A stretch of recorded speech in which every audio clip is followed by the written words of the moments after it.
Pois bem, vamos para Efésios capítulo 1, versos 3 a 14. Como já foi dito aqui, uma das passagens mais bonitas da Bíblia, talvez a passagem mais bonita, mais poética de toda a Escritura, mas uma das passagens mais difíceis para nós aqui. Semana passada nós tratamos aí do prefácio, e depois do prefácio nós temos essa ação de graças, uma ação de graças estendida. É interessante que no texto grego não há pontuação. O que nós temos é um parágrafo tripartite, né, praticamente 3 estrofes, que é proferido num único fôlego, né, como se o coração de Paulo aí se derramasse na medida que ele vai oferecendo essa ação de graças, essa bênção, esse grande hino que nós vamos meditar hoje de manhã. Na medida que a gente vai lendo, você vai perceber essas 3 estrofes. É bem fácil de descobrir aí o que marca a quebra da estrofe, o começo da estrofe seguinte, mas em linhas gerais, versos 3 a 6, nós temos uma estrofe celebrando Deus o Pai, como aquele que elege. Versos 7 a 12, nós temos uma segunda estrofe, celebrando o Filho que redime. E a terceira estrofe, versos 13 a 14, uma celebração do Espírito que sela. Então nós temos aqui um hino, um cântico de ação de graças, de louvor, que celebra Deus como digno, porque Ele nos escolheu antes da fundação do mundo, por meio do Filho nos redimiu e também nos cela por meio do Espírito Santo. E esse texto é uma chave para interpretar todo o restante da epístola. Se a gente erra nesses versos, na interpretação desses versos, a gente acaba perdendo o fio da meada do restante dessa epístola. Lembrando que esse texto da carta de Paulo aos Efésios não é leitinho, não é comida para noviços. Na verdade, ela é considerada aí a coroa dos textos que Paulo escreveu, talvez a epístola mais densa, mais rica de todas a que Paulo escreveu, onde Paulo consegue condensar em poucas sentenças, 6 capítulos, né? A gente compara Efésios com Romanos, que é talvez a exposição mais alentada da doutrina em Paulo, né? A gente compara uma e a outra, mas Efésios é curta, mas muito densa, onde cada palavra tem o seu lugar e também a sua importância. Vamos ao texto, então, e lendo aí com reverência e pedindo a iluminação do Espírito Santo. Bendito seja o Deus e Pai de nosso Senhor Jesus Cristo, que nos abençoou com todas as bênçãos espirituais das regiões celestiais em Cristo. Antes da fundação do mundo, Deus nos escolheu nele para sermos santos e irrepreensíveis diante dele.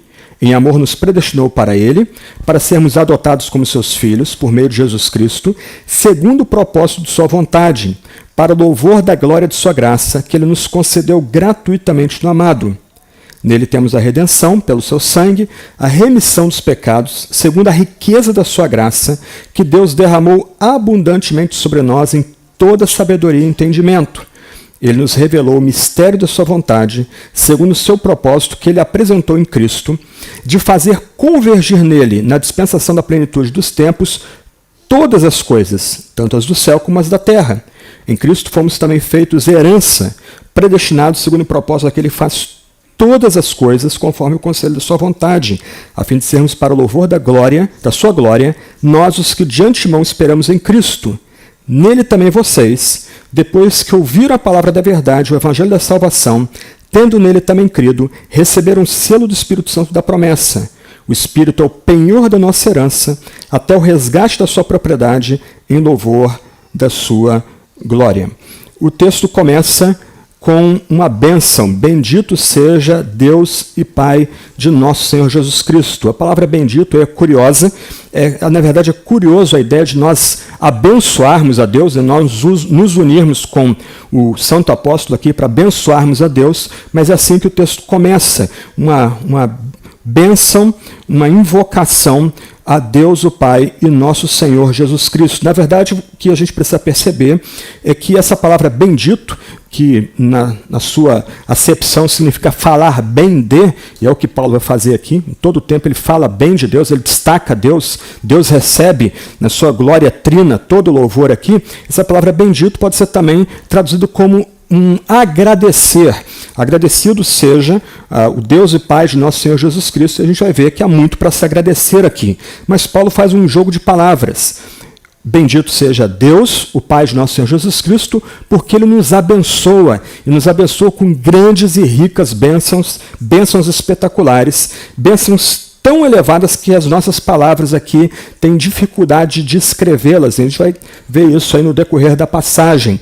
Mas Paulo destaca aqui que o nosso Deus, e aqui a gente tem um eco do Shema, de Deuteronômio 6, verso 4, nosso Deus é o único Deus. Nós descobrimos aqui que o nosso Deus, o único Deus vivo e verdadeiro, ele também se revela como três pessoas distintas, como Deus, o Pai de nosso Senhor Jesus Cristo, como o próprio Jesus Cristo, como parte da deidade, e o Espírito Santo. Então, o nosso Deus uno também vem a nós como um Deus trino, e isso também explica essa riqueza de bênçãos. Em outras palavras, somente um Deus uno e trino, ele que é justo e se ira contra todo pecado, pode, por pura graça, nos aceitar em si mesmo e nos incluir nessa santa comunhão e nos tornar um também junto com essa deidade que é una e trina. Bendito seja o Deus e Pai de nosso Senhor Jesus Cristo, Pai de nosso Senhor Jesus Cristo.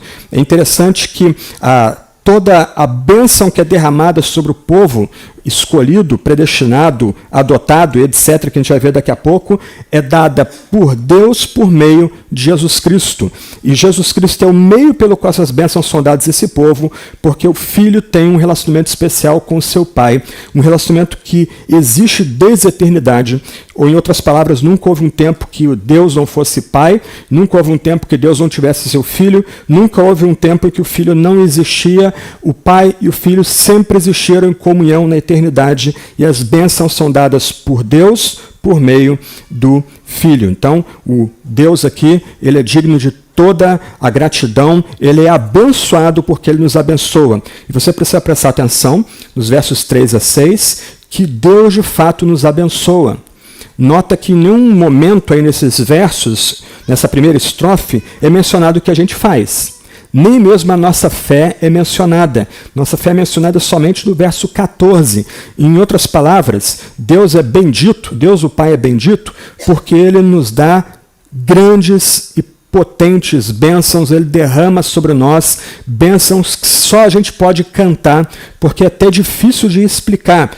Olha os verbos aí. Deus é o sujeito. Ele nos abençoou, Ele nos escolheu, Ele nos predestinou, Ele nos concedeu graça no amado. E aí a menção é a Jesus Cristo como especial amado de Deus o Pai. Então, Deus é bendito, Deus o Pai é bendito, porque por meio de Jesus Cristo, seu amado, Ele nos cumula de grandes bênçãos, Ele derrama sobre o seu povo unido grandes bênçãos. É Ele que dá essas bênçãos. Isso é graça gratuita. Essas bênçãos são dadas não por algo que nós fazemos ou deixamos de fazer, não porque Deus previu algo. Vou voltar a esse ponto, mas você tem que notar que em nenhum momento isso é mencionado no texto. Deus não nos dá bênçãos porque somos santos ou irrepreensíveis. Deus não nos dá bênção porque nós somos redimidos. Antes, até mesmo a nossa santidade, aí nossa irrepreensibilidade, ou um caráter ético elevado, é resultado das bênçãos que Deus nos cumula. Deus é bendito, Deus o Pai é bendito, porque Ele nos dá grandes dádivas, Ele nos dá grandes bênçãos. É Ele que faz, Ele que opera, não a gente. Ele nos abençoa, Ele nos escolhe, Ele nos predestina, Ele nos concede graça no amado. E o texto continua dizendo que esse Deus Pai, que é bendito, nos abençoa com todas. Essa palavra todas é repetida no texto. A ideia aqui é que Ele nos dá toda a parcela de bênçãos, não deixa nada fora, Ele nos cumula aqui com tudo que nós precisamos, e Ele nos dá bênçãos espirituais nas celestiais. No texto original, a expressão regiões ou reino celestial não aparece. Essa expressão entra nas nossas traduções como uma forma de tentar clarear o que é essas regiões espirituais onde nós recebemos bênçãos espirituais. Antes da gente se mover para o que é essa região celestial, é interessante destacar essas bênçãos espirituais. No Antigo Testamento, Deus cumulava seu povo com bênçãos materiais quando seu povo era fiel à aliança. E algumas vezes Deus dava muitas bênçãos espirituais para o seu povo, ou bênçãos materiais para o seu povo, mas as bênçãos materiais têm seu limite. O que nós vemos isso por todo o Antigo Testamento. Nós vemos pessoas sendo libertas, sendo curadas, provando grandes dádivas e bênçãos e muitas vezes morrendo longe de Yahvé, longe do Senhor Todo-Poderoso. Nós podemos pensar no povo que sai do deserto, eles recebem grandes bênçãos materiais, eles veem o Mar Vermelho se abrir, antes eles veem todas as divindades do Egito serem derrotadas pelo único Deus, por Yahvé, eles são cumulados de bênçãos no deserto, eles recebem alimento do próprio Senhor no deserto, mas onde morre esse povo? No deserto.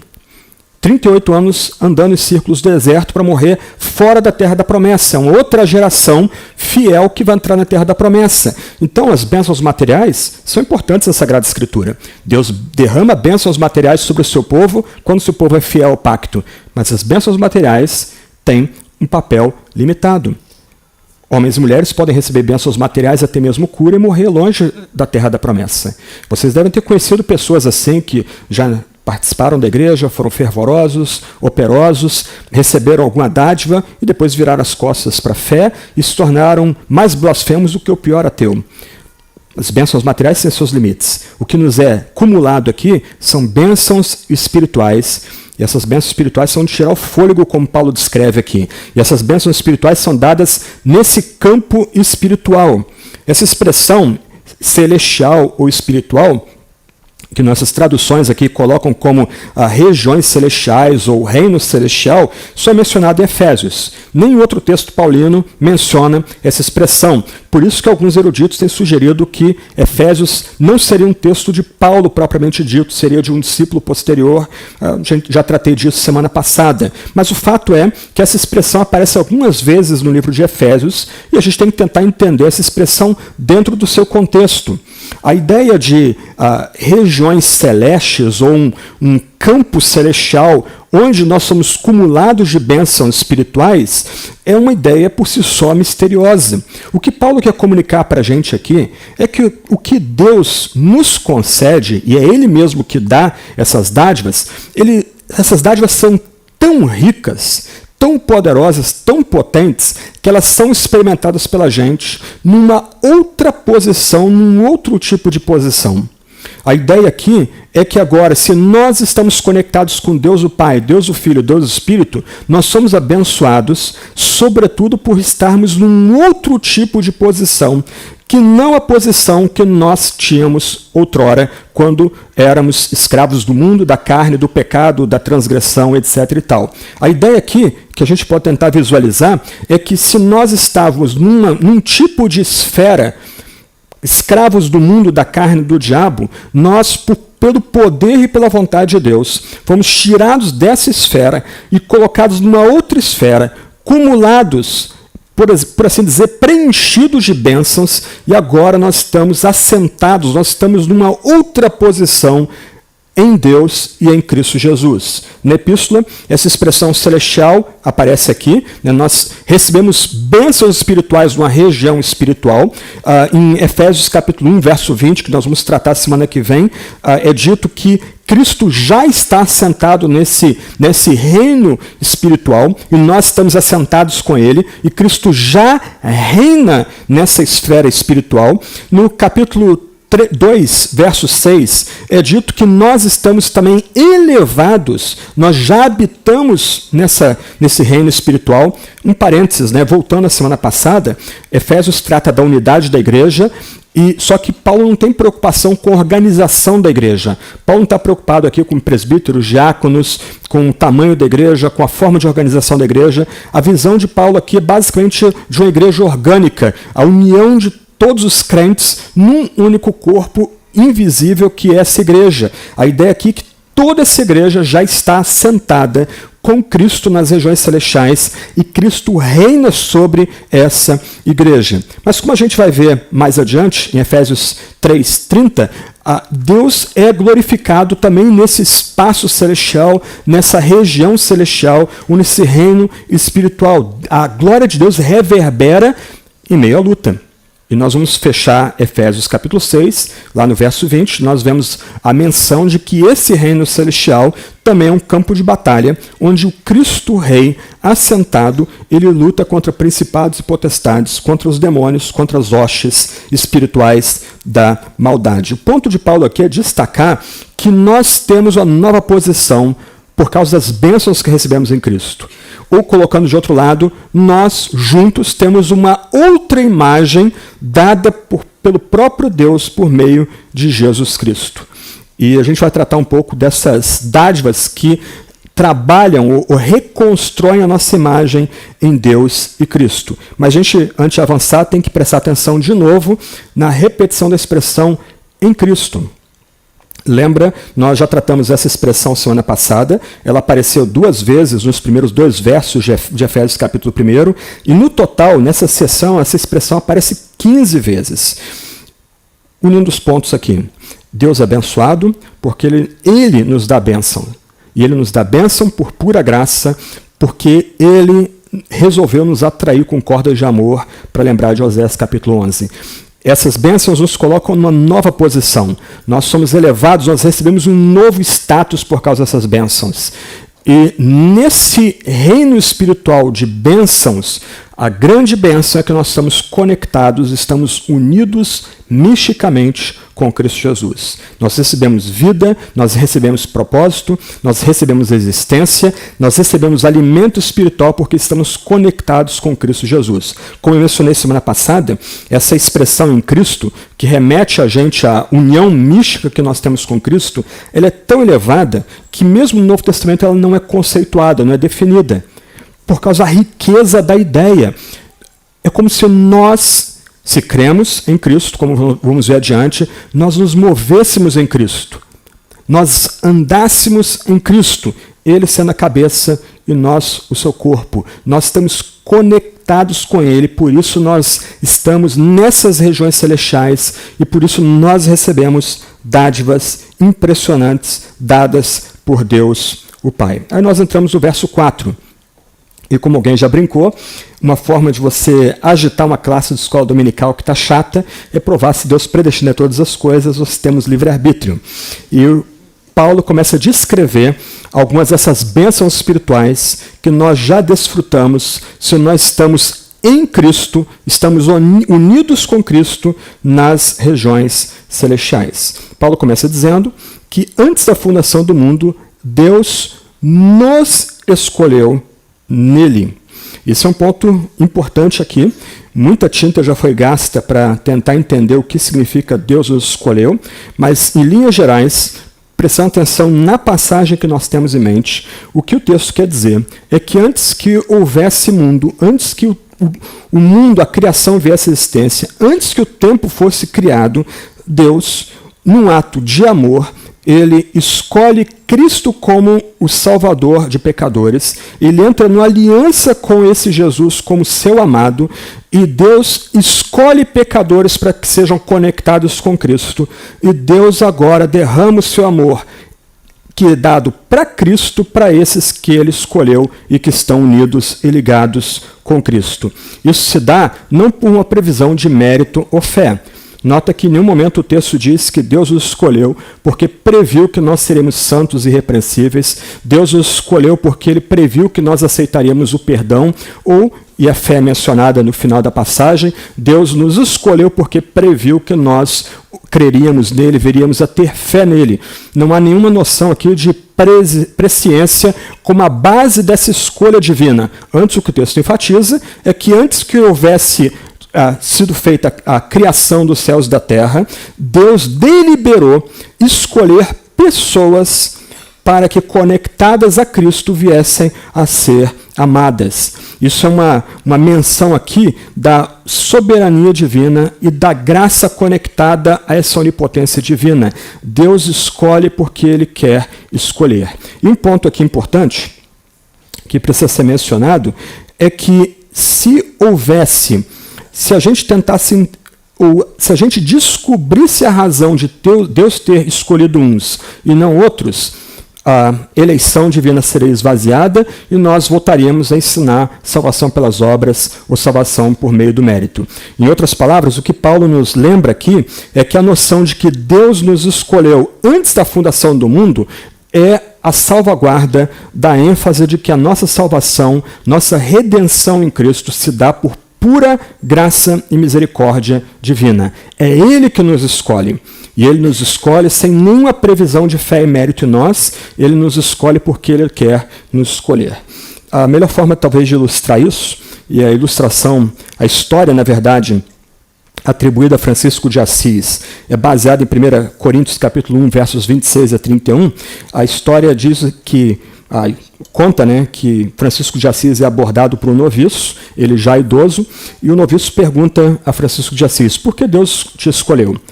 E na juventude, Francisco de Assis havia sido nobre, ele tinha posses, ele foi um militar, ele lutou em guerras na Itália e deixou tudo isso para ser um monge, para viver exclusivamente para Deus e para a glória de Deus e para benefício daqueles que eram colocados no seu caminho. E Agostinho diz: eu não sei, não vejo nenhuma razão para Deus ter me escolhido. O noviço volta a segunda vez para ele, não satisfeito com a pergunta, com a resposta, e pergunta de novo: por que Deus te escolheu? Aí Francisco diz: olha, não sei, não vejo razão para Deus ter me escolhido. Aí o noviço volta mais adiante, a terceira vez, e pergunta para o velho monge: por que Deus te escolheu? Tem que ter alguma razão para Deus ter escolhido você criar uma ordem nova, você poder pregar no Egito, etc. E conta-se que Francisco para um tempo, coça a cabeça e pensa e diz: talvez Deus tenha me escolhido porque não havia pecador pior do que eu. Essa é uma boa resposta. Não há nenhuma razão em nós que deva levar Deus a nos escolher. O texto diz que Deus nos escolheu nele, em si mesmo. A ação toda parte da onipotência e da liberdade do amor que há em Deus. E Deus nos escolheu em Cristo, nele. Em outras palavras, Deus amou seu Filho e apontou seu Filho como Redentor antes da fundação do mundo. A vinda do Filho na encarnação, no seu nascimento, dado pelo Espírito Santo em Virgem Maria, a sua vida, o seu sacrifício na cruz, a sua ressurreição, sua ascensão, nada disso é um acidente, nada disso aconteceu por mero acaso. Deus, antes da fundação do mundo, deliberou salvar pecadores por meio do sacrifício do seu amado, daquilo que de mais amor ele tinha em si mesmo. Então Deus ama o seu Filho, Deus escolhe homens e mulheres pecadores, Deus escolhe os piores pecadores, entrega esses pecadores para o Filho, e Deus passa a nos amar por meio do Filho, sendo o Filho herdeiro e nós co-herdeiros juntamente com o Filho. Então, não é possível alguém chegar a Cristo que não tenha sido eleito, não tenha sido determinado chegar a Cristo pelo próprio Deus e Pai. E aí você nota que o texto continua dizendo que Deus nos escolheu nele, em Cristo, para sermos santos e irrepreensíveis diante dele. Ainda que as duas palavras falem de posição, Deus já vê os seus eleitos como santos, como homens e mulheres que são santos e irrepreensíveis, o que lembra que a gente tem que perseguir essas virtudes têm que marcar a nossa existência, mas você precisa notar que santidade e irrepreensibilidade não são causa da eleição, mas são efeitos da eleição. Deus nos escolheu em Cristo para sermos santos e irrepreensíveis diante dele. E uma pergunta que sempre surge é: tudo bem, ok, vamos dizer então que realmente Deus nos escolhe porque Deus quer nos escolher, que ele não viu nada de bem na gente para ser movido a derramar seu favor sobre a gente. Como é que eu sei, como é que você sabe que você foi eleito e foi predestinado por Deus em Cristo? Você já persegue santidade? Você pode dizer que você ama a irrepreensibilidade? Esse é um ponto importante aqui. Deus elege os piores pecadores em Cristo para tornar esses piores pecadores homens e mulheres santos e irrepreensíveis. Os nossos irmãos pentecostais não gostam dessa doutrina da eleição soberana e da predestinação, e uma das razões que eles criticam o ensino dessa doutrina é que essa doutrina pode levar pessoas à licenciosidade, a ter uma vida despreocupada com a santidade e repreensibilidade. Quem foi criado entre batistas pode lembrar do famoso chavão, uma vez salvo, salvo para sempre, e aquele chavão, aquele ditado desculpava comportamentos grosseiros, muitas vezes, de membros das comunidades cristãs. Mas nota, o que Paulo está dizendo aqui é que Deus é que faz, Deus é que elege, Ele nos elegeu. Não por previsão de fé e mérito, mas Ele quis nos escolher, nós os piores pecadores. Ele nos escolhe para quê? Para nos tornar homens e mulheres santos e irrepreensíveis. Então é vergonhoso quando a gente vê pessoas se dizendo crentes, tendo um comportamento que não é marcado por santidade e irrepreensibilidade. O crente sempre, o suposto crente, né, sempre o que guia ele é a ética da malandragem, ele quer sempre se dar bem, ele sempre acha que dá para dar um jeitinho, dá para dar uma voltinha ali naquele mandamento divino. Eleitos para santidade e irrepreensibilidade. Aí a gente tem que olhar para nós mesmos. Como é que a gente pode dizer que a gente foi eleito por Deus o Pai em Cristo, se nossa conduta não é marcada por santidade e irrepreensibilidade? E o que a gente já descobriu no final da passagem é que isso também chega a gente como dádiva divina. A gente só consegue ser santo e irrepreensível porque o Espírito da promessa foi nos dado, a herança foi nos dada. Então é o Espírito mesmo que energiza os eleitos para que eles se portem no seu dia a dia, nos seus procedimentos, de forma santa e irrepreensível. O texto está ensinando perfeição aqui? Não, de jeito nenhum. Mas ele coloca diante de nós um alvo que todo crente tem que perseguir. Se esse é crente de fato, essa pessoa foi eleita desde antes da fundação do mundo, foi apontada por Deus como alguém predestinado para encontrar Cristo. Eleitos para santidade e irrepreensibilidade. Então, a eleição, corretamente entendida, não é uma matéria de hedonismo. Eu fui eleito, então sou melhor do que você. Eu sinto que eu fui predestinado, então sou melhor do que outro. De jeito nenhum. É colocado aqui um grande peso sobre a gente. Ninguém pode dizer que foi eleito por Deus em Cristo se não está perseguindo a santidade e a irrepreensibilidade no seu dia a dia. Isso se dá em amor. É bem interessante. Em amor nos predestinou. Em outras palavras, a escolha divina dos piores pecadores, a predestinação de Deus dos piores pecadores não é um ato arbitrário de Deus, mas destaca esse amor que é livre. Irmãos e irmãs, se Deus nos amasse por algo que nós fizéssemos, ou algo que nós fôssemos, ou algo que Deus previu, Deus não teria mais essa qualidade de amor. O amor de Deus é amor porque Ele derrama esse favor, essa dádiva, porque Ele quer derramar essa dádiva. E, parafraseando 1 Coríntios capítulo 1, Ele derrama essa dádiva não sobre os fortes, os sábios, os entendidos, mas Ele livremente, Ele ama derramar esse amor sobre os fracos, os pobres, os que não são, para que só Ele receba a glória, só Ele receba o louvor. Então, a escolha divina, a predestinação divina não é um ato arbitrário de Deus, não é um ato caprichoso de Deus. Vou escolher esse, vou escolher esse, vou escolher esse porque eu quero escolher. Não, Deus, no seu amor, Ele delibera escolher os piores da raça humana para que Ele receba toda a glória, para tornar os piores da raça humana troféus da liberdade da sua graça, do seu amor, da sua misericórdia, da sua bondade. Porque se essa bondade, misericórdia, amor e graça estivessem amarradas ou conectadas, ou dependentes de algo que nós fizéssemos, Deus então não seria graça, amor, misericórdia, bondade, isso tudo seria esvaziado nele. Deus é livre, isso é que torna Deus Deus. E a gente não pode rebaixá-lo ao que nós somos. Então nós somos predestinados em amor, e mais uma dádiva agora. Nota que a adoção aí não vem como algo que Deus previu. Fulano me aceitaria como filho, então eu vou predestiná-lo. Cicrano aceitaria ser meu filho, então eu vou elegê-lo. Não, nós somos eleitos, em amor predestinados, no Filho, para adoção. No mundo romano, a adoção era muito comum, sobretudo como cálculo político.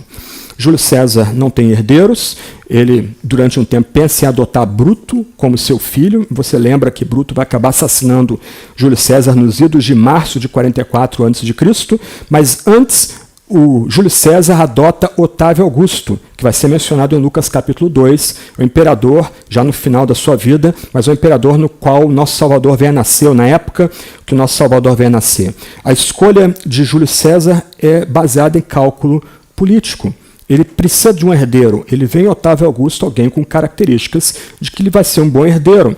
Talvez a ilustração mais potente do mundo antigo de adoção vem do famoso livro e filme Ben-Hur.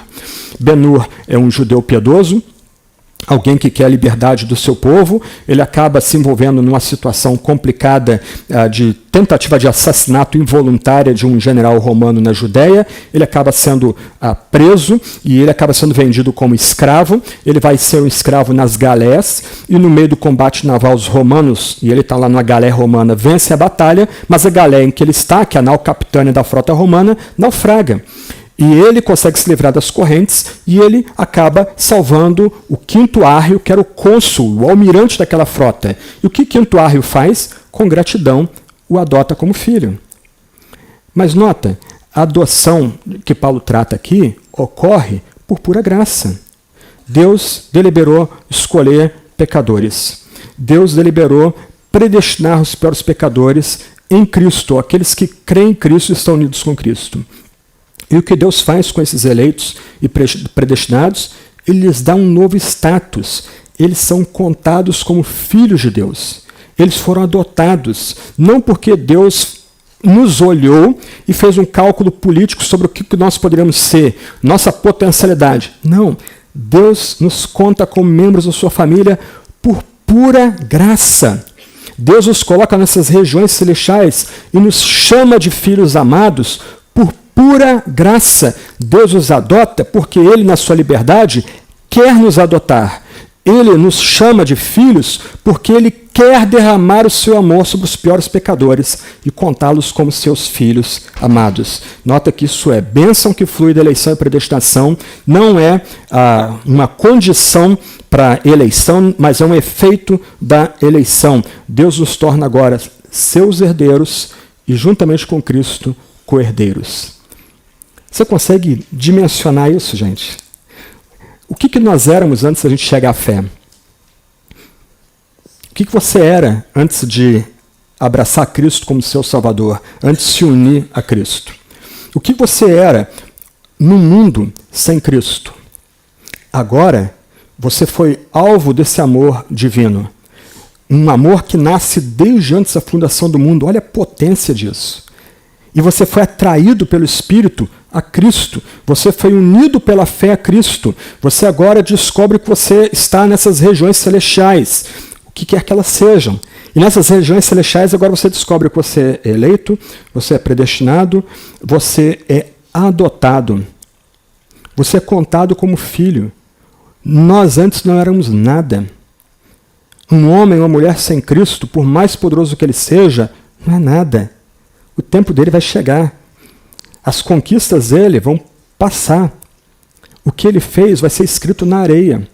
Uma geração pode lembrar, a geração seguinte esqueceu. Mas agora, se você é alvo desse amor livre de Deus, se você recebeu essa dádiva graciosa do próprio Deus, você é filho. E olha só que bacana isso aqui. Não importa o que você faça. Não importa a sua condição financeira. Não importa se você é uma pessoa de sucesso ou você tem experimentado fracasso. As bênçãos aqui são espirituais. Você está na região celestial agora. O que importa não é o que você faz, mas o que você é em Cristo. Escolhido, predestinado, amado, adotado, contado como um filho ou uma filha. Nós estamos nas regiões celestiais. Eu tenho que correr, mas é tanta coisa aqui, é impressionante o texto. Nós somos filhos por meio de Jesus Cristo. Nota que é quase a batida de um martelo aqui. Ainda que o Deus Trino seja a figura mais ampla aqui, tudo é centralizado em Jesus. Tudo nos chega por meio de Jesus. todas as dádivas são nos concedidas por Cristo Jesus. Ele é o centro de tudo.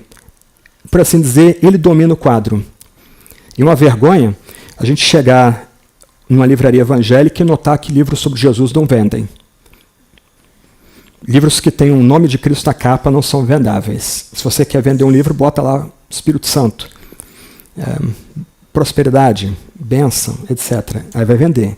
Mas eu estou falando porque eu já trabalhei numa editora fiel, trabalho agora na Vida Nova, e volta e meia a gente tem que mudar o nome da capa. O livro é muito bom, mas porque tem o nome de Cristo. O Júlio já trabalhou também em editora, ele sabe até melhor do que eu. Gerente de vendas. O nome de Cristo não é vendável. Quando, na verdade, Cristo é o centro. Deus elege, predestina e nos adota para nos entregar ao Filho, para nos unir ao Filho, como cabeça de todas as coisas, como centro de todas as coisas. Mais uma vez, então, de que adianta a gente apregoar curas, sinais, prodígios, exorcismos, se Cristo não é o centro, se Cristo não é oferecido à comunidade, ou se a comunidade não é convidada a mergulhar nesse amor que é nos dado em Cristo Jesus. Isso ocorre por causa da sua vontade. Então, Deus nos abençoa, Deus nos escolhe, Deus nos predestina, Deus nos concede amor por causa da sua vontade. Nota, não há nada, a gente aqui é totalmente passivo. A gente não faz nada. Deus faz tudo. Por isso o texto termina, primeira estrofe, ocorre segundo o seu propósito da sua vontade, para louvor da glória de sua graça. A glória é dada somente a Deus. Ele faz tudo. Ele recebe toda a glória. Ele não divide sua glória com ninguém. Porque se ele dividisse sua glória com outrem, Deus seria esvaziado. Deus deixaria de ser Deus. Porque Deus é Deus e Ele criou todas as coisas. E Ele tem o poder de redimir os piores pecadores. Ele é digno de receber toda a glória e todo o louvor. Isso não é dividido com ninguém. Eu queria só fazer algumas observações mais doutrinais antes da gente continuar aqui. Um ponto que é importante destacar, então, quando a gente olha esses primeiros versos 3 a 6, é que a eleição não é baseada no conhecimento que Deus tem da nossa fé ou nosso mérito. Em nenhum momento isso é dito em Efésios capítulo 1, versos 3 a 6 e mais adiante. Em nenhum momento isso é mencionado no texto bíblico. Em 1 de Pedro capítulo 1, verso 2, Pedro realmente destaca que nós somos eleitos segundo a presciência de Deus o Pai, mas Pedro não diz o que Deus previu. O apóstolo inspirado só menciona nós somos eleitos pela predestinação de Deus o Pai. Só. É nossa luta para tentar explicar mistérios que devem permanecer ocultos em Deus, aos quais a gente não tem resposta, é que tentam incutir no texto bíblico alguma resposta porque Deus nos escolheu, e acaba que a resposta esvazia a própria maravilha da escolha divina, o impacto de o que significa sermos escolhidos e predestinados. Então, o texto não diz que nós somos escolhidos por presciência de fé ou mérito. Antes, a fé e o mérito é o resultado da escolha. Para citar Agostinho de Hipona, um dos campeões da doutrina da graça, ele vai dizer que nós somos eleitos não porque nós cremos, mas nós cremos porque fomos eleitos. Um segundo ponto importante aqui é que a eleição é fundamentada na graça e na soberania divina. Como o texto diz, isso ocorre segundo o propósito da sua vontade. Deus delibera escolher e Ele escolhe os piores pecadores, para que Ele receba a glória, não a gente. E nós sabemos que somos eleitos ao termos uma vida santa e irrepreensível. Santidade e irrepreensibilidade são efeitos da eleição e da predestinação. Nenhum homem, nenhuma mulher pode ter a loucura de dizer que se sente eleito e predestinado se não está comprometido com a vida de santidade e irrepreensibilidade. Nós somos chamados a ser gente diferente. E esse é um dos temas importantes do livro de Efésios. Isso vai ser desdobrado em Efésios 4 até 6. Nós somos chamados a sermos diferentes em nossas relações dentro da igreja, somos chamados a sermos diferentes no trato do marido com a esposa e da esposa com o marido, somos chamados a sermos diferentes no trato dos pais com os filhos e filhos com os pais, somos chamados a sermos santos e irrepreensíveis no nosso trabalho, sejamos patrões ou empregados, e até mesmo lutando com o diabo e seus ardis, também somos chamados a perseverar na santidade e irrepreensibilidade. Essa é, sobretudo, a marca de alguém que foi eleito e predestinado por Deus no amado. Então, a gente tem que perguntar, nós estamos perseverando nessas duas virtudes? Nossa vida é caracterizada por santidade e irrepreensibilidade? No meio das dúvidas, e Satanás vai lançar dúvidas sobre a sua salvação, você tem que olhar para Cristo e lembrar da redenção e da remissão dos seus pecados em Cristo. Vamos tratar disso já já, mas também olhar para dentro de você. O que o Espírito Santo operou na sua vida? O que você era e você é agora? Alguns de vocês talvez nunca tenham cometido pecados espetaculares, né? Mas talvez tenham sido criados numa igreja, numa família cristã, desde cedo herdando bons valores e bons modelos. Mas o que você era no seu coração? Podia ter o verniz de piedade, mas o que você era aqui dentro? Aí você foi encontrado por Deus em Cristo. Agora, o que mudou em você? Você consegue mensurar isso? Você consegue medir isso? O que você era, o que você é agora, depois foi encontrado por Deus em Cristo? Santidade e irrepreensibilidade. Mas a passagem nos chama a louvar a Deus, dar glória a Deus, por causa da maravilha da sua graça. Deus veio a nós de forma graciosa. O Deus que é Pai, Filho e Espírito nos derramou graça desde antes da fundação do mundo. Antes que você nascesse, quando você era só um projeto no plano divino, Deus determinou escolher você, te entregar para o seu amado Filho, para você ser amado por meio do Filho, e Deus determinou que você receberia por meio do Filho o Santo Espírito e que você seria selado e receberia garantia de que você perseveraria em santidade e irrepreensibilidade. A gente tem que louvar e louvar e louvar. Eu lembro a primeira vez que eu ouvi alguém expor Efésios, capítulo 1, foi o Dr. Russell Shedd, de 1993, na capela do seminário que eu estudava. E para mim foi impressionante, como batista, né? Eu nunca tinha escutado alguém pregar sobre predestinação. Foi a primeira vez que eu vi alguém expor essa reta doutrina sobre a graça aqui. E eu lembro que ao final, o Dr. Shedd, já um ancião naquela altura, mas ele vira para a gente e diz, se você entender isso, você vai entrar nessa capela, sempre que houver culto, pulando e vibrando. Você consegue dimensionar a potência dessas bênçãos que o Deus bendito derrama sobre a sua vida? E, voltando um ponto aqui sobre a santidade e irrepreensibilidade, nota o ajuste que há na sua autoimagem. Você não é mais uma pessoa escrava do pecado e das transgressões, escrava do mundo como ideologia anticristã, escrava do diabo. Agora, e você tem que olhar para a passagem, você é abençoado, você é eleito, você é predestinado, você é amado, você foi adotado. Essa é a sua imagem e toda a sua imagem. Então não tem porquê o crente ficar com aqueles dramas. Como é que o pessoal fala hoje? Ai, eu sou tão mal, eu sou tão feio, eu não era assim, nasci torto, não sei o quê. Não, quando você se olha no espelho, se você é cristão de fato, se você está em Cristo, o que você vê é uma outra imagem, uma imagem que é atribuída a você pela vontade poderosa de Deus. E nada nem ninguém tem poder de roubar essa imagem. Avante aí, os versos seguintes, 7 a 12. Vamos correr aqui. A segunda estrofe trata de Jesus redimindo os eleitos. O verso 7 começa falando que em Cristo nós temos a redenção pelo sangue e a remissão dos pecados. As duas ideias se conectam aqui. A redenção tem a ver com escravidão, a ideia de que antes de nós provarmos ou experimentarmos esse chamado que Deus faz a nós como eleitos predestinados, nós éramos escravos.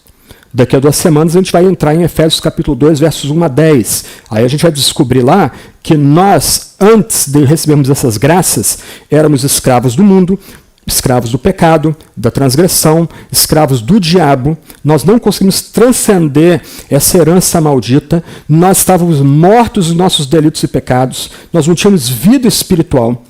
Nós éramos destinados ao dia da ira. Só que aí fomos redimidos. Olha como tudo está interligado aqui. Deus o Pai, antes da fundação do mundo, determinou escolher os piores pecadores e, por amor, os predestinou. E ele, Deus o Pai, escolheu e predestinou e adotou esses piores pecadores em Cristo, antes do tempo.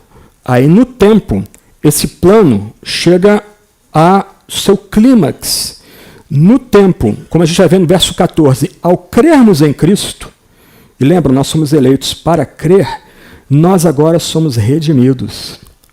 Nós fomos comprados por sangue. Nós fomos atraídos por um sacrifício que Cristo fez da cruz, um sacrifício único e eficaz. E por meio desse sacrifício, o texto continua dizendo, nós tivemos nossos pecados remidos. Nota que a ideia aqui é de perdão completo, não um perdão que vem por etapas. Aquele que foi eleito e predestinado e adotado por amor antes da fundação do mundo, no tempo recebe as dádivas que Cristo alcançou na cruz do Calvário. No caso aqui, a redenção. Esse é redimido, esse foi comprado do maldito mercado de escravos e é completamente perdoado. Todos os pecados perdoados. Então, se de um lado a gente pode fazer um ajuste fino na nossa imagem, quando a gente se olha no espelho, do outro lado, internamente, a gente tem uma outra dádiva. O cristão é o único tipo de ser humano que pode colocar a cabeça no travesseiro de noite e descansar em paz. Porque ele já foi completamente perdoado. Para lembrar de Miqueias, na remissão dos pecados, todos os pecados que nós cometemos e cometeremos foram completamente apagados, foram jogados no mais profundo abismo, porque esses pecados foram remidos e cobertos pelo sacrifício redentor de Cristo Jesus. Todos os pecados perdoados, porque nós fomos comprados. O Antigo Testamento falava da remissão, Yom Kippur, a expiação, e em Cristo essa expiação prometida encontra seu clímax. E essa expiação é dada a todo aquele que foi eleito e predestinado, a todo aquele que foi entregue a Cristo por Deus o Pai e é amado por Deus o Pai por meio de Cristo Jesus. Então, em Cristo nós temos redenção, remissão dos pecados, olha, segundo a riqueza da sua graça. O nosso DNA exige redenção e expiação. Mesmo religiões outras que não o cristianismo exigem redenção e expiação. Só que porque essa redenção e expiação é produzida pelo ser humano, ela tem que ser repetida sempre, sempre. Seja numa missa, seja numa encruzilhada de madrugada.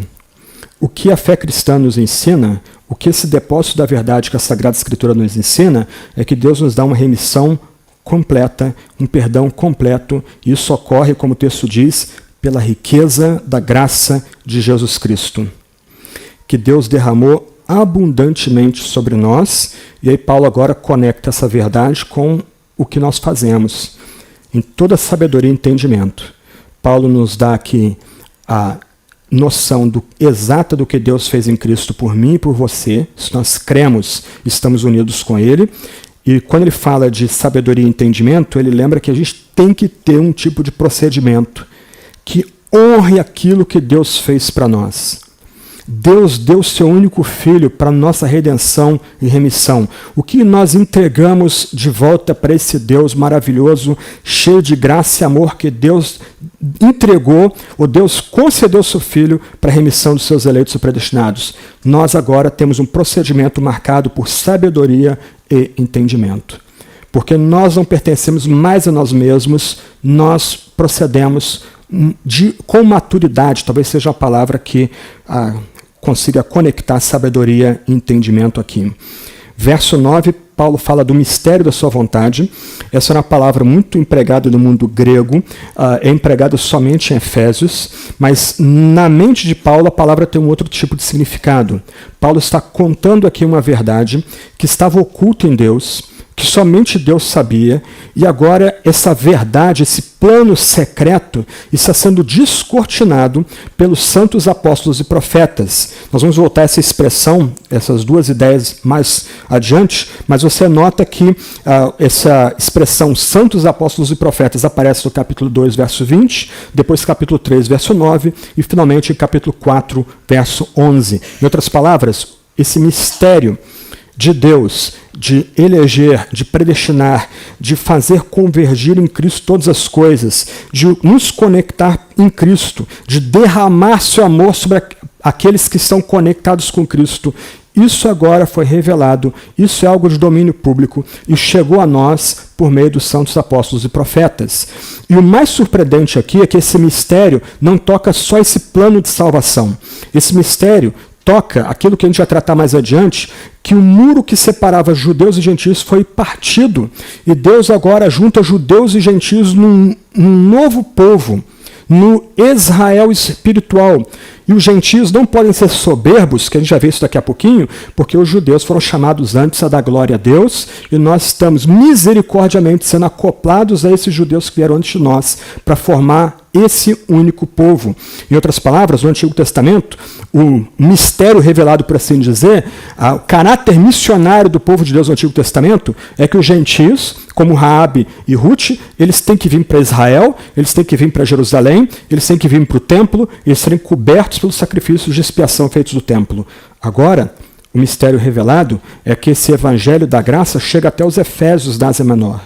E chega aos Efésios na Ásia Menor, estando Paulo preso em Roma, escrevendo para eles da capital do império. E esse mistério revelado lembra que agora, ao povo eleito do Antigo Testamento, aquele lobo que uivava no deserto, aquele que era o menor dos povos, agora recebe homens e mulheres que eram incircuncisos da carne como parte desse único povo que Deus mesmo está fazendo.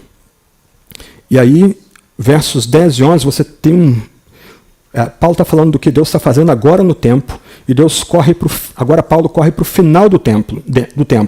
Ele vai dizer que na plenitude dos tempos, ou quando a história chegar a uma conclusão, Deus vai usar Cristo como tipo de imã poderoso para atrair em si mesmo não só todos os eleitos salvos entre judeus e gentios, mas também renovar e restaurar toda a criação, unindo e comandando e reinando em si mesmo sobre toda a criação renovada e restaurada, e assim também sobre todo novo homem, toda mulher que pertence agora a esse único povo, porque Deus votou escolher, predestinar, amar, adotar os piores pecadores em Cristo Jesus, e esses agora são reunidos, eles convergem em Cristo Jesus.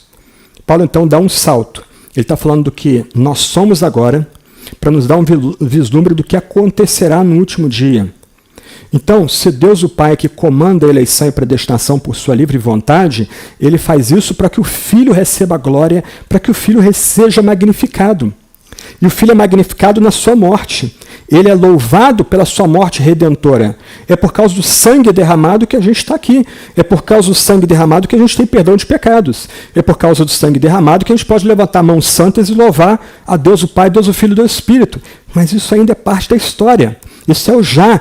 Nós vivemos o ainda não. Porque quando Cristo voltar em glória, Deus vai conceder tamanho poder ao seu Filho, que seu Filho vai fazer com que todo o universo, todo o cosmos gire em torno dele. Tudo girando em torno dele.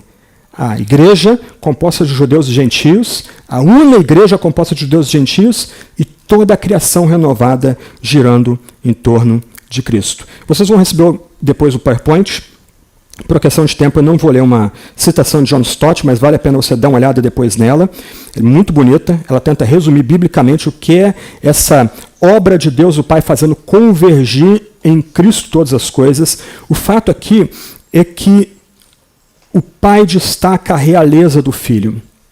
O Pai comunica glória ao Filho, o Pai dá glória ao Filho. Então, outra objeção que incrédulos, e até mesmo incrédulos entre nós, fazem é Deus buscar sua glória torna ele egoísta. Irmãos e irmãs, Deus busca a sua própria glória porque Deus é Deus. Mas olha só, o Pai comunica a glória ao Filho. O Pai dá glória ao Filho. O Pai elege e predestina os piores pecadores e os adota para entregar esses pecadores ao Filho. E o Pai derrama amor a esses eleitos por meio do Filho. E o Pai aponta o Filho, o seu Filho amado. O Filho que ele ama desde a eternidade, para ser sacrifício pelo nosso pecado. Ele entrega o Filho para cobrir o nosso pecado, de tal forma que ele que era contra nós se torne por nós na eleição. Mas a história não termina aí. O Pai entrega não só a igreja, os eleitos, o corpo de predestinados ao Filho, mas Deus entrega ao Filho toda a criação. Aqui a gente lembra um outro hino, de 2 estrofes, Filipenses 2, 5 a 11. A primeira estrofe destaca a humilhação do Filho. Aquele que tinha a forma de Deus não se aferrou a ter a forma de Deus, mas antes assumiu a forma de escravo, a forma mais baixa do mundo romano, para se entregar pelos homens e morrer pelos homens. Esse agora, segunda estrofe, é levantado sobre todos à ressurreição. Ele recebe um nome que é dado a ele, que só ele tem, Filho de Deus com poder, de tal forma que toda criatura, no céu, na terra e debaixo da terra, se prostra da glória a Deus. Então, no último dia, até mesmo os demônios e o diabo vão se prostrar da glória a Deus. Até mesmo os ímpios que Deus passou ao largo, que Deus não elegeu, tão cheios de si, tão cheios de autossuficiência, eles vão se ajoelhar e dar glória a Deus. Até o inferno vai reverberar glória a Deus e ao seu Filho, porque tudo vai convergir nele no último dia. Então, os judeus, eles dão glória a Deus. Esse é o que Paulo fala aqui no verso 12. Nós, judeus, que de antemão esperamos o Messias, que desde os primórdios ouviu as promessas que viria o mediador de sangue, nós, judeus, devemos dar glória a Deus. Nós, judeus, crentes no Messias, devemos dar glória a Deus. E a última estrofe, versos 13 a 14. A primeira estrofe destaca que Deus o Pai é o autor da eleição. A segunda estrofe destaca que Jesus redime os eleitos. E a terceira estrofe destaca o Espírito Santo aplicando a salvação nos eleitos. No verso 13, Paulo se dirige agora aos gentios. Ele estava destacando, no final do verso 12, os judeus, como alvos dessa remissão, dessa dádiva poderosa que foi dada por amor eletivo de Deus o Pai. E agora ele se dirige a vocês, ao público leitor original, que eram gentios, como muitos de nós aqui também são. Agora, os gentios ouviram a palavra da verdade, o evangelho da salvação, também, junto com os judeus, nele crido. Deus não nos elege sem uso dos meios. Se você notar, está tudo interligado aqui.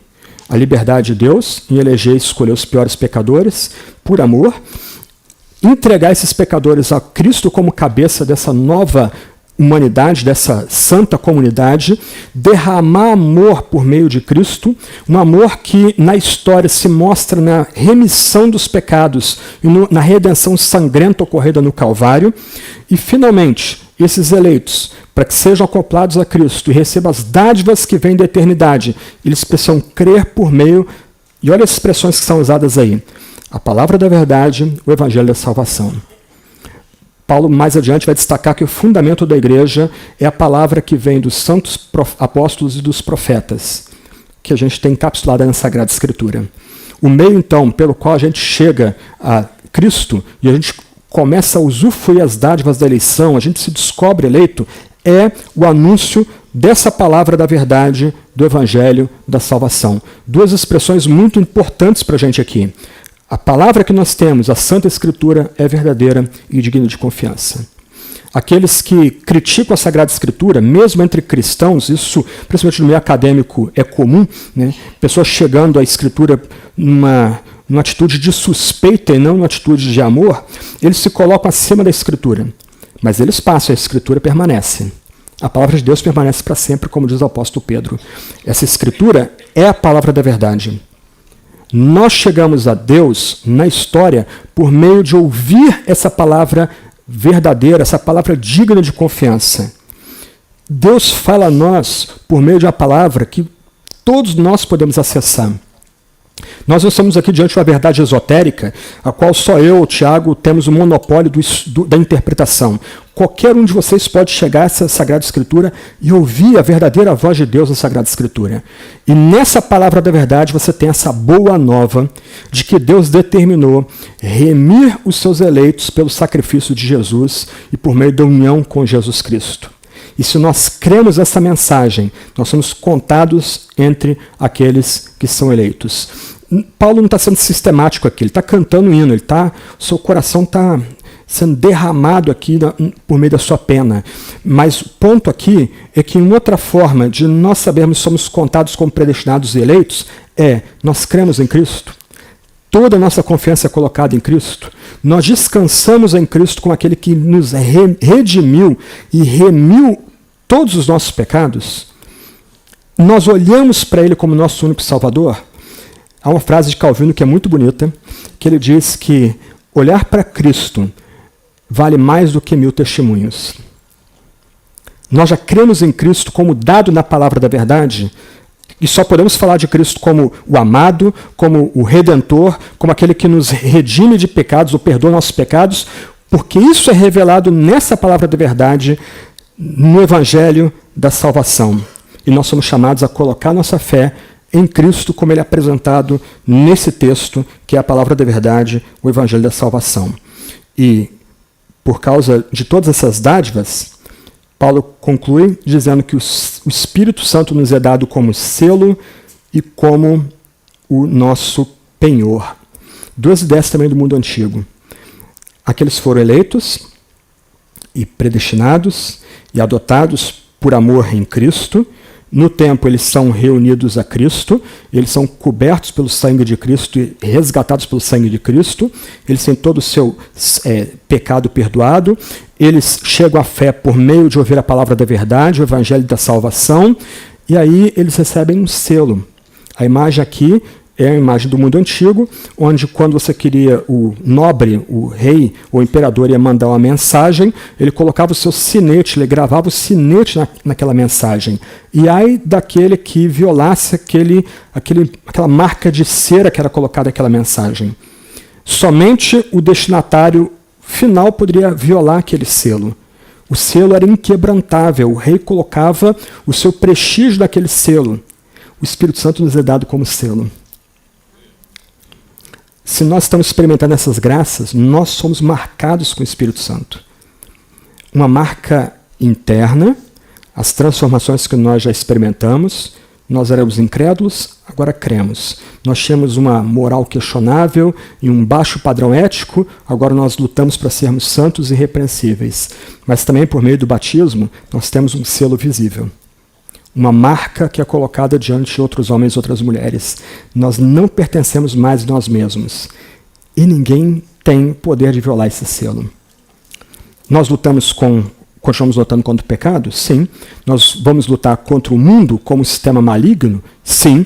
Nós vamos continuar lutando com principados e potestades, com as hostes espirituais da maldade, desse lado da existência? Continuamos. Paulo em nenhum lugar vai dizer que a gente vai ter moleza nessa vida. Aliás, Paulo termina Efésios falando que nós precisamos nos revestir da armadura para a luta. Estamos prontos para o combate espiritual nas regiões celestiais. Mas nós fomos selados.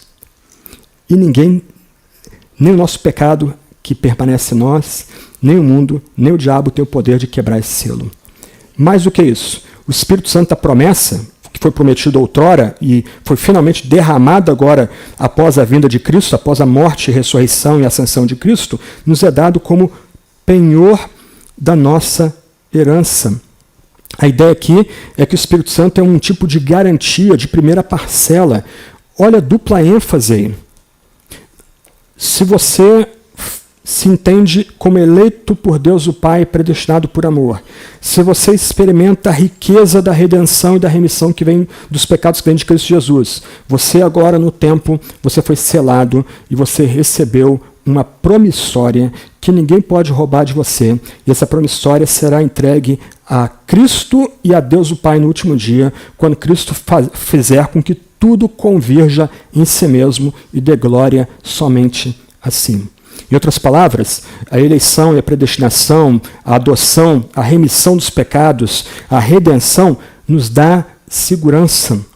E uma segurança potente que o mundo não tem como roubar da gente. Pessoal, o mundo é mau. O que nos cerca é mau. As pessoas odeiam a piedade. Aqueles que estão sem Deus e sem Cristo, eles debocham do que nós fazemos aqui. O diabo quer nos estragar, o diabo quer manchar nosso testemunho. Nós continuamos lutando com aqueles resquícios da velha natureza dentro de nós, querendo nos puxar para baixo. Mas nós, se fomos selados e nós recebemos a promissória do Espírito, temos segurança. Não a segurança que vem de nós mesmos, mas uma segurança que é dada pelo próprio Deus o Pai, Deus o Filho, Deus o Espírito. Um Deus que nos escolheu, nos predestinou, nos adotou, nos amou. Um Deus que por meio do Filho nos redimiu, perdoa nossos pecados. Um Deus que vai fazer convergir em si mesmo todas as coisas. Esse Deus que tem todo o poder no céu e na terra é por nós e nos deu uma marca que é inquebrantável e que Ele conhece e que ninguém pode roubar. Isso não é impressionante? Isso não tem que levar a gente a cantar e cantar de forma que esse teatro aqui trema?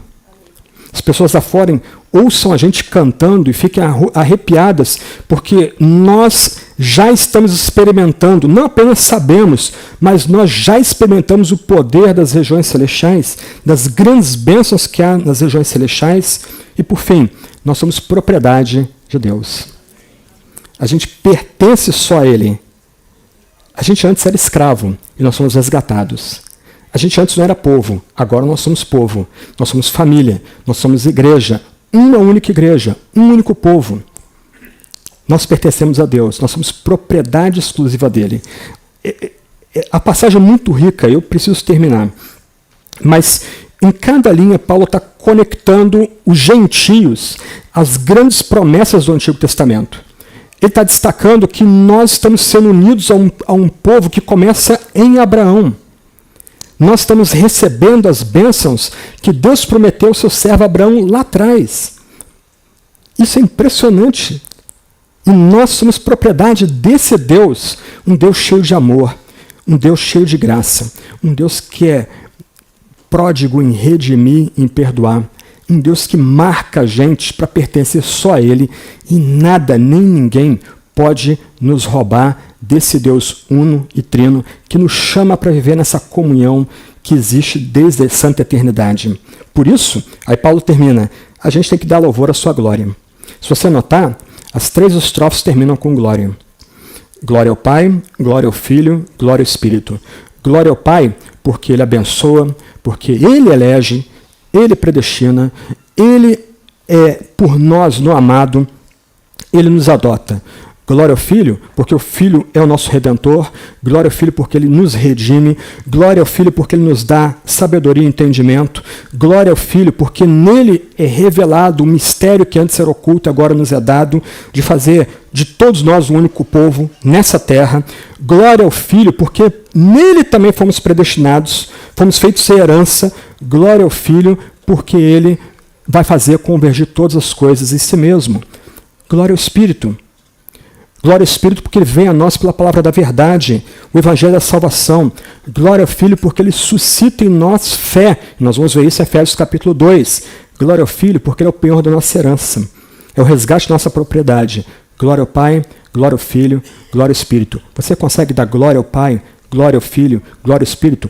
A sua vida é dedicada à glória desse Deus tão rico em graça e misericórdia, desse Deus que faz com que todas as coisas, do menor ao maior, ocorram por causa da sua vontade, que nada escapa ao seu poder. Você consegue dar glória a esse Deus infinito em graça e bondade, que escolhe os piores pecadores, que envia o Filho para conectá-los com esses pecadores, para redimir e perdoar esses pecadores. Ele envia o Espírito para selar e ser o penhor desses pecadores.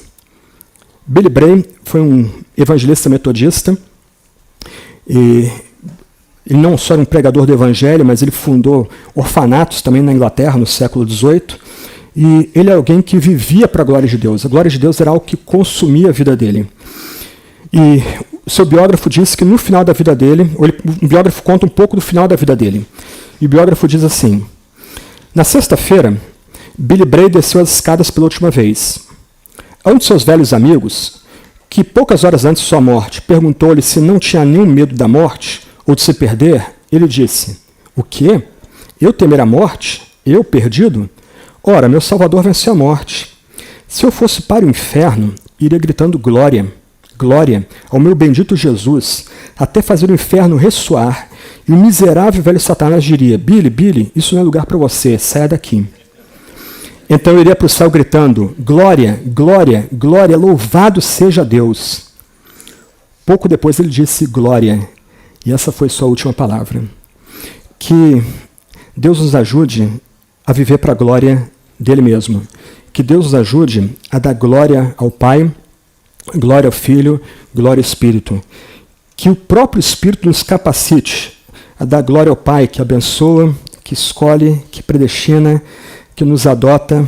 Glória ao Filho, que nos redime, nos perdoa, a fazer convergir todas as coisas em si mesmo. Glória ao Espírito prometido, ao Espírito que é nosso penhor e nosso resgate, que nos torna sua propriedade. Vamos orar. Glória ao Pai, glória ao Filho, glória ao Espírito. Glória seja dada a Ti, ó Deus uno e trino, hoje e eternamente. Ó Deus, nós Te louvamos, nós Te adoramos, porque estamos diante de um mistério impressionante, o mistério da nossa salvação. Nós só podemos nos prostrar diante de Ti, dar glória e dar louvor a Ti, e Te bendizer pela riqueza impressionante que o Senhor derramou sobre nós. Ó Deus, continua nos dando Teu Espírito. Primeiro, para nós experimentarmos toda a potência que há no Teu Filho, a desfrutar a redenção e a remissão dos pecados que vem do Teu Filho, para sermos moldados à imagem do Teu Filho, o primeiro entre muitos, para sermos de fato, ou experimentarmos de fato que somos herdeiros, Deus, e co-herdeiros com Teu Filho, Ele sendo nosso irmão mais velho. Deus, ajuda-nos, nós imploramos, dá do Teu Espírito para nós. Ajuda-nos a usufruir a segurança que vem da presença do Teu Espírito entre nós. Ajuda-nos a experimentar o poder de termos sido selados e marcados pelo Espírito da promessa. Ó Deus, nós imploramos, ajuda-nos a experimentar todas essas dádivas que vêm de Ti. A gente não quer entendê-las apenas com a mente. A gente não quer entendê-las apenas com um saber doutrinal. A gente quer viver essas verdades, a gente quer experimentar essas verdades. Nós precisamos, ó Deus, sermos transformados por essas verdades. Ajuda-nos a sermos, de fato, sábios e maduros pelo entendimento desse grande hino que nós temos diante de nós. Glória seja dada a Ti, ó Pai, a Ti, ó Filho, a Ti, ó Espírito. Se entre nós, ó Deus, alguns que o Senhor tem amado desde antes da fundação do mundo e que não têm chegado à fé ainda, nós imploramos, dá Teu Espírito para esses. Atrai-os com cordas de amor. Chama-os como filhos. Traga-os para Ti. Abra os olhos e a mente e o coração desses para as grandes verdades que temos diante de nós.